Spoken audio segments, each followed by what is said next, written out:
না মাধ্যমিক পরীক্ষা বেড়ে গেলে আর আগের পড়াটা যে আসে না নাই আজও জিজ্ঞাসা করিম তো রিডিং করে পাচ্ছে না নাই এবার শুনতো কি আব্বা করে দেবো রে এ দোকান যান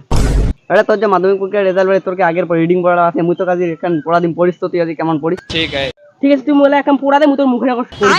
ঠিক আছে পাচ্ছি মুই তো গুগল থেকে এখন পড়া বার করে দিন পাচ্ছি রবীন্দ্রনাথ ঠাকুরের নেব মোর কিছুই নয় পতি এটা কি আছে তোমাকে এটা পড়ি শুনেছি আবার শুনাচ্ছি হ্যাঁ বরিকার্য বয়সী গেড়ে বীর রবীন্দ্রনাথ ঠাকুর যে কেঙ্কা মাধ্যমিকটা পাস করলো মোর সন্দেহ আছে রে তো কোনো যে একটা আইফোন কিনবি তোর কথায় খালি কেন মোবাইলের কথা আইছে রে তোরটি কথায় মোবাইলের কথা উঠিয়ে নাই এই 3 মাস থেকে আমি বসিল নু এই 3 মাস যদি তোর বৌমার চ্যাটিং করনু হয় তাহলে মোর ইংরেজি বাংলা দুইটাই হই যায় আপা তুই মোবাইলটা কেন কিনে যে তুই এত ভুল কেন করলো আচ্ছা মোবাইলের মন মুই 6 বছর ধরে সিরিয়া দাঙ্গিয়া প্যান্টটা পিন্দি বেড়াছ আর ওর মোবাইল কিনবি দাঁড়ু 6 বছর কেন তোর ওইটা আন্ডারপ্যান্টে সারা জীবন কাটি যাবে তাও তুই নয়া একটা আন্ডারপ্যান্ট নিয়ে পারিস